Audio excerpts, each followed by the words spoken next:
ay hindi po na-install yung 504 capacity na cages sa kadahilanang nabitin daw ng konti yung sukat ng kanilang housing. Bakit ganun pa rin yung nangyari? Pang 12 heads capacity yung kinulang. So 80 times 3, 240. Tapos yung 12, inulang. So, ganun po yung nangyari. How come na kung tama naman yung sukat na 35 feet, yung sukat loob-loob, bakit ganun pa rin, sabi ni Sir Carlo. So,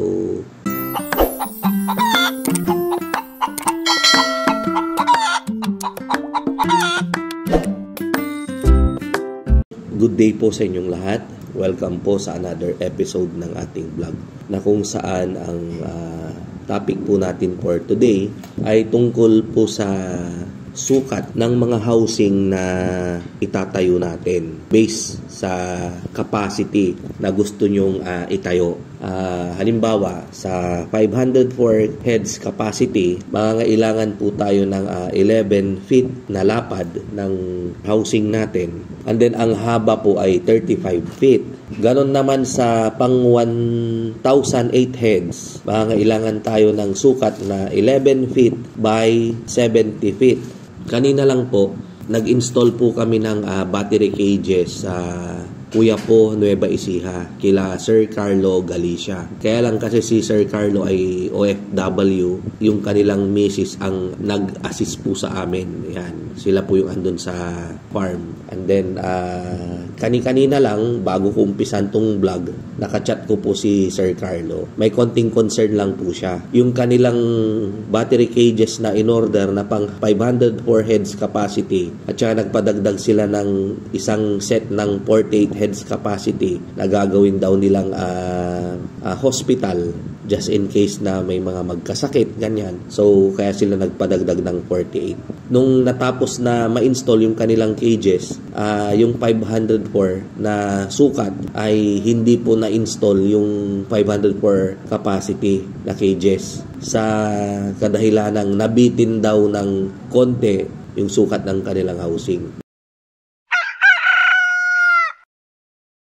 Tinatanong nila ako kung ba't daw ganon. So, kako, actually sir, nakapag-report naman na sa akin yung pinsan ko, si Bitoy, na nag-install dun sa inyo. Ganon nga daw yung nangyari. Siguro po, kapag gagawa tayo ng housing, yung sinasabi ko pong 70 feet sa pang 1,008 heads capacity yon. Kako, dapat loob-loob yung sukat. Pag susukatin po natin yung loob po ng poste, tsaka yung magkabila na inner part, dun dapat yung lalabas yung malinis na 35 feet or malinis na 70 feet. So, ang sabi naman ni Sir Carlo, ganun naman daw yung ginawa niya. Loob-loob naman daw yung sukat ng kanilang housing. Bakit ganun pa rin yung nangyari? Pang 12 heads capacity yung kinulang. In-explain ko pa nga sa kanila kasi yung battery cages po natin, yung haba po ng isang set ng battery cages natin, pang 8 na manok, 2 pintuan po kasi yun. Ang isang pintuan, 20 inches, magkatabi po yun, 40 inches po. Hinati sa gitna, kaya naging tag to 20 yung bawat compartment. Dati-rati kasi 18 inches lang yan. Pero nag-upgrade tayo, minodify natin. Gusto nating lumuwag yung kanilang compartment. Para ma-attain natin yung 504 heads capacity, pagtatabi-tabihin natin yung 10 at kalahating set ng battery cages. And then magkaharap, 3 decker sa 504, hatiin po natin yan, gagawin nating 252. 252 heads yung left side, 252 heads capacity yung right side. Magkakatabi po na 10 at kalahating cages. 10 na tagwa 8, so 80 times 3, 240. Tapos yung 12, inulang. So, ganun po yung nangyari. How come na kung tama naman yung sukat na 35 feet, yung sukat loob-loob, bakit ganun pa rin, sabi ni Sir Carlo. So, napaisip tuloy ako. Yun pala, kapag pinagtatabi kasi natin yung battery cages, hindi naman po kasi sakto yon na maglalapat as in 0-0.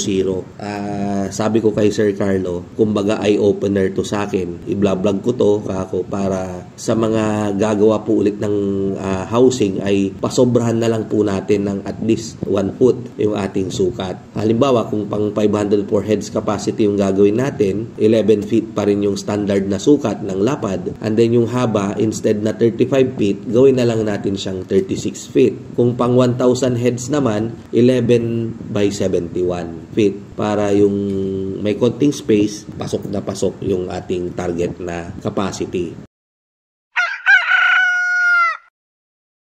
Mabuti na lang talaga at nabigyan natin to ng linaw ngayong araw na to. Akala ko lang talaga dati, parang lapses ng client natin yon, no? Ng subscriber na medyo nabibitin yung kanilang pagsukat. Akala ko dati, binibase nila sa labas-labas na sukat, kaya nabibitin. Ayan, so maraming salamat po sa inyo. Kumbaga, naging eye-opener. At least nagkaroon tayo ng idea. Mababago natin, maiko-correct natin yung konting malit na pagkakamali natin. Humingi naman ako ng dispensa sa kanila at nireply naman tayo ni Sir Carlo ng no worries. Ayan, kasi nga po, kinulang ng pang 12 heads capacity yung kanilang battery cages na na-install. Sinabi ko rin sa kanila na ipapadala ko pa rin ulit sa susunod yung kulang na 12 heads capacity. Then ang sabi naman niya, sa susunod na lang daw kasi plano pa rin daw nilang magdagdag ulit ng kanilang capacity, ng kanilang alagaang manok. Thank you very much po, Sir Carlo Galicia, sa pag-intindi. At thank you rin sa nabigyan nyo ako ng idea, para mabigyan ng informasyon din yung mga subscriber natin sa tamang sukat ng housing ng ating paglalagyan ng mga battery cages. Thank you very much po. Kita-kita po ulit tayo sa mga susunod nating vlog. Once again, ito po si Mang Mags na nagsasabing mabuhay po tayong lahat and God bless.